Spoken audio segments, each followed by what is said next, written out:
King Manasseh receives undeserved kindness. By now you've heard some from Isaiah about how God disciplines sin, but he also has a wonderful and undeserved mercy coming as part of his big plan.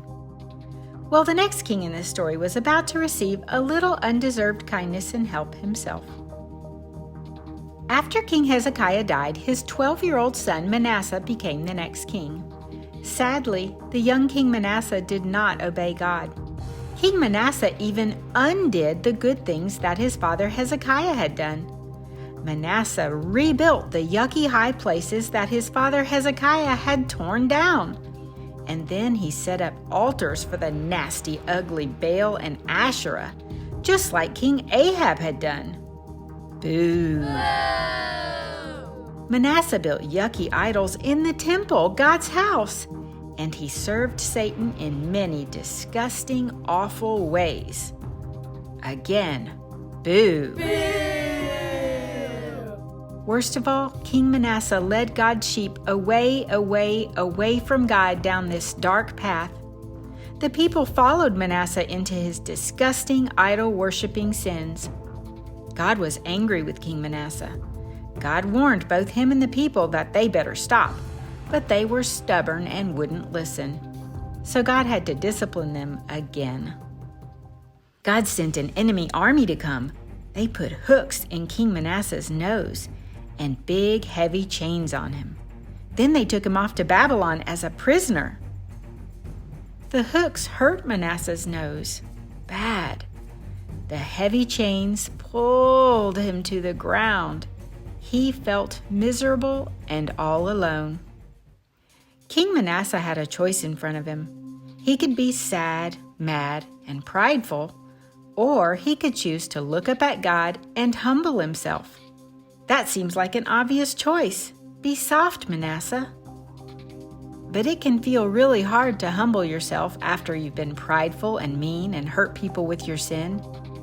The more stubborn and prideful we've been, the harder it feels to turn things around and be humble and sorry. And Manasseh had been hard and stubborn a lot. But I'm glad to say that Manasseh did soften his heart. He chose to lift his eyes to heaven and humble himself. He talked to God. He told God he was so very sorry for all the terrible things he had done, and he asked God to have mercy on him. What do you think God did when he heard Manasseh's humble and sorry heart calling out to him? Yeah, when God heard King Manasseh's cries, God rescued him from Babylon and took him back to God's city, safe and sound.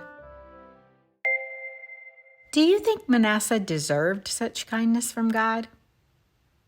No, that was definitely undeserved kindness. Just because Manasseh said he was sorry did not make him deserve to be rescued from the enemy. It's true that God often responds to our little choices to humble ourselves and turn to him, no matter how bad we've been.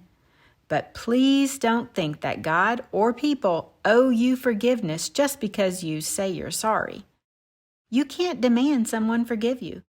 In fact, when we are truly sorry, we realize just how much we don't deserve to be forgiven at all. Forgiveness is always an undeserved gift. God helps and forgives because that is who he is, not because we deserve any kindness or help from him. He doesn't owe us anything. Now let's find out what Manasseh will do with another chance. King Manasseh now realized beyond a shadow of a doubt that Yahweh is the one true God. He was so sorry for what he'd done and how he'd hurt God's family. I'm sure you've learned by now that sin still has consequences, even if God forgives you. But Manasseh got to work doing the best he could with the time he had left to try to turn around all the evil things he'd started. Have you ever heard the word repent? That is what repent means, to turn around and go the other way, the opposite way that you've been going. Manasseh didn't try to just start being good now.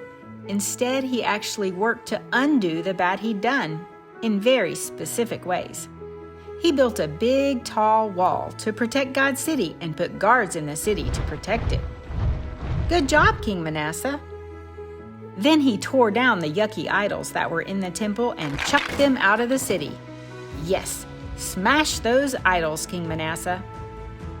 Once he'd cleared out the nasty stuff, he fixed God's altar and offered him peace and thank you offerings on it. After that, King Manasseh used all his energy to help other people turn back to Yahweh like he had. However, I should let you know that Manasseh was never able to help all the people hurt by his bad choices. He couldn't just erase or undo all the ways he had hurt God's lambs.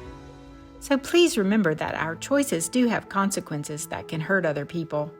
Don't ever think you can just do something bad today because God will forgive you tomorrow.